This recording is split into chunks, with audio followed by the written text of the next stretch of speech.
Welcome to Second Listen Saturday on the Parenting Roundabout podcast, where we share some fun moments from a past episode for your weekend listening pleasure. Look for new episodes every Monday through Friday. We are going to talk about college because that has been everything I see online for the last, it's definitely still a hot topic. And but this time we do have a different angle to it because this conversation is about what happens after you apply and after you get accepted. Yeah. So, or not. Well, no, because we did talk about rejection, didn't we? This is the Rejection. sad underbelly of acceptance. Oh, this is the sad, undisclosed, it's the dirty little secret of being accepted to college. And that is the bill. Yes.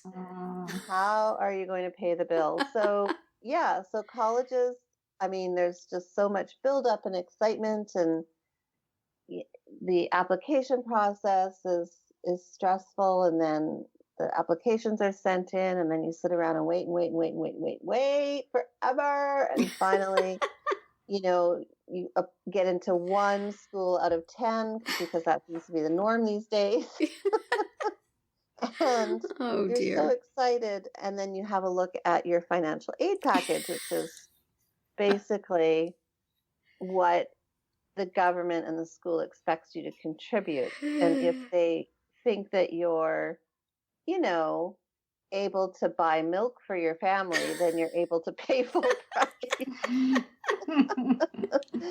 And the public universities I just cannot get over what the price tag is in these places. And I know that, we had Josh in university 5 years, he started 5 years ago. He just finished last year. He had some scholarships that offset, and he lived at home for a bit that offset our bill. But my daughter, where she got accepted, she'd have to live away from home. And so her package includes tuition and dorms to the tune of $37,000 a year. Oh my goodness. Oh, yeah.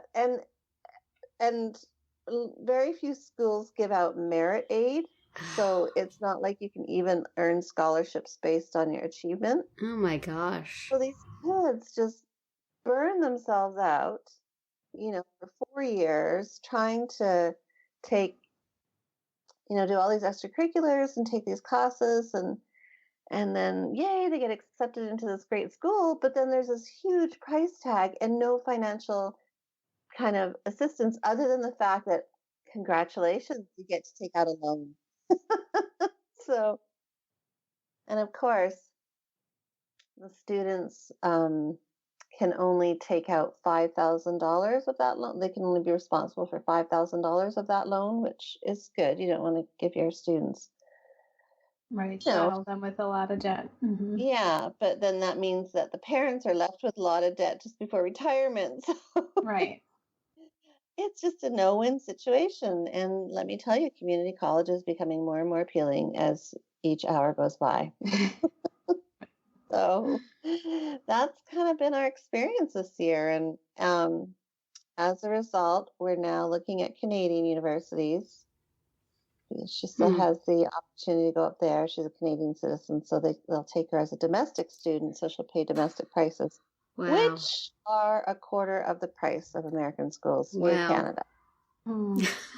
So that is sobering, after all the talk of how terrible it is that you can't get in, then to find out that getting in isn't such a blessing either. No. Right. How can it possibly be worth that much money? And the same school, I mean, of course, other families have their own challenges. Mm-hmm. The one thing financial aid does not take into account is your debt load.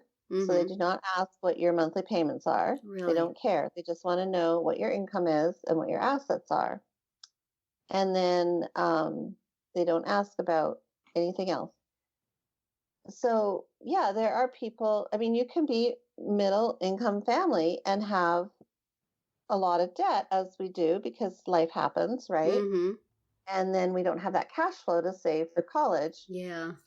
Um, and yes, there are kids. So, for example, her friend got into the same school, and just given her living situation, her parents make a decent wage, but there are other factors involved. And so she's paying like a quarter of that price for Wow. school. Wow. So she's excited. She just committed to that school, and Kristen's going like, guess I'm not. Hi. So, yeah, so we're scrambling for other options because, yeah, there's no It's way. just I'm not not going to doable. fork out $150,000 for a 4-year That's too bad. degree. I mean, I So, remember, back in my day, which was, ancient times for now, I guess. It would have been 1977. I graduated from high school.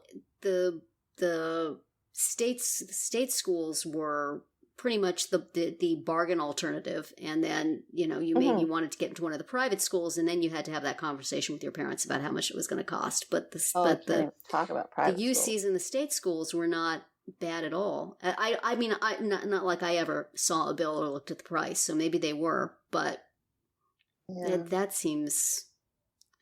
I mean, the state schools, the tuition is okay. It's Mhm. not the best, Yeah. but it's the living, it's the accommodations, Right. the residents. I mean, Mhm.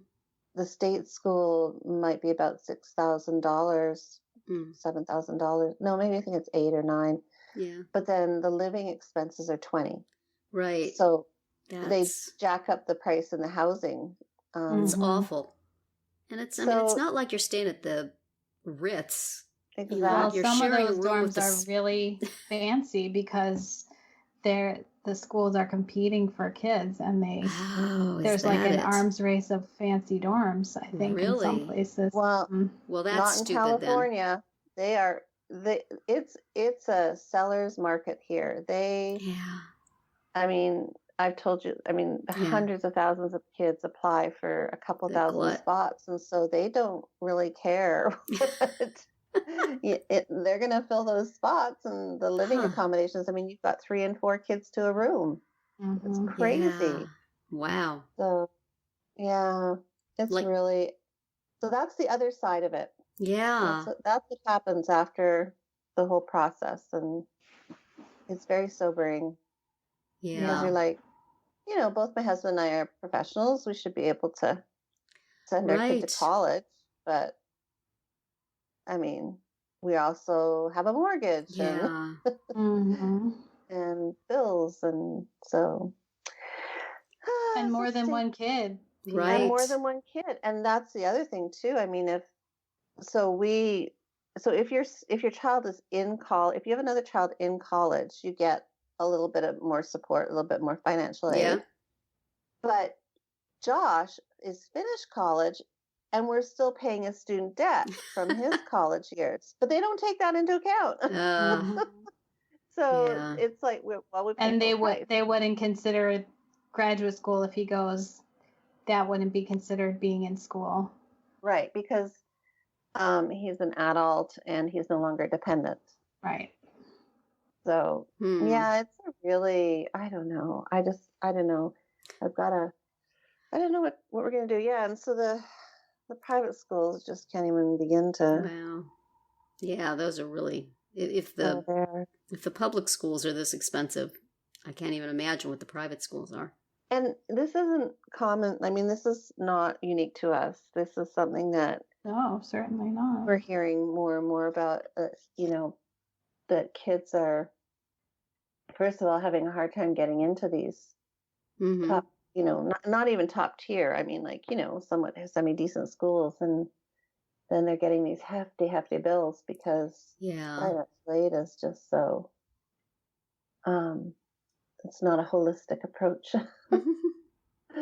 So, Yeah. yeah. I know. Yet another reason why. I don't know. Community college works for Community you. college. Yeah, community college was nice. I paid it on my credit card. Yeah.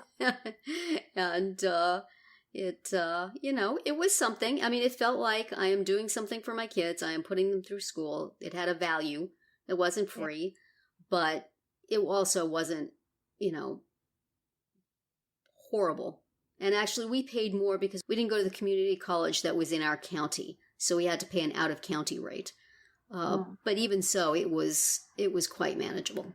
It was a little bit of a hardship for that time. We definitely was taking money from other things, but it wasn't. It was expensive enough to feel good about, but not so expensive that it was going to be with us for the rest of our lives. So that seems to me to be the right the right combination. You want it to be meaningful and a commitment, a family commitment. So I don't think it's wrong for it to involve money, but it can't be money that's you're gonna be paying back for the rest of your life. No, I mean, if we were to take on the tuition from that school plus Josh's student's debt, we'd be paying about $1,500 a month in debt when she's done. Wow. So towards debt. So, and that's the reality, folks. I don't mind talking about that part of my life because you need to be warned. Yeah. Wow. Like you got to look for other alternatives and be creative. And I mean, there's a very likely chance that Kristen's going to do 2 years of community college. Well, yeah, I think that's not a bad option. And it should help folks focus in tightly on, is this experience really the right thing for my kid? Or have we just been on this road and this is the destination, but really it's not so right that it's worth that amount of money? Right. For some kids it is. For some kids that's what they have a clear vision and it's worth that investment for a payoff later in life. But if it's not,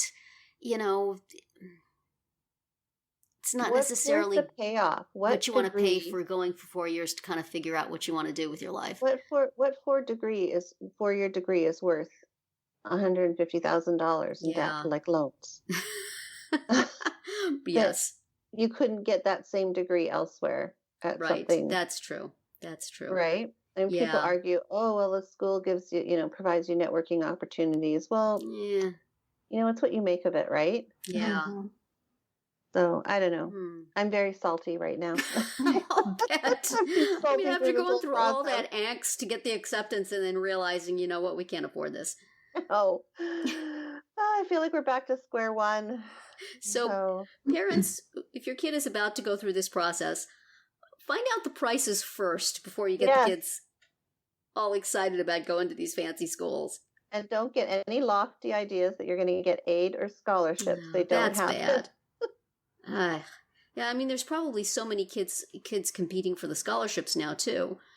Oh, very, very. I mean, the scholarships are minimal, and they are to the top. I mean, you're talking kids with 4.7 and 8 GPAs. I mean, that even such a thing exists makes me exhausted. Right. And I just read an article the other day that the amount of, athletic scholarships are minimal, too, so... Oh, well, it's our happy joy day here, y'all.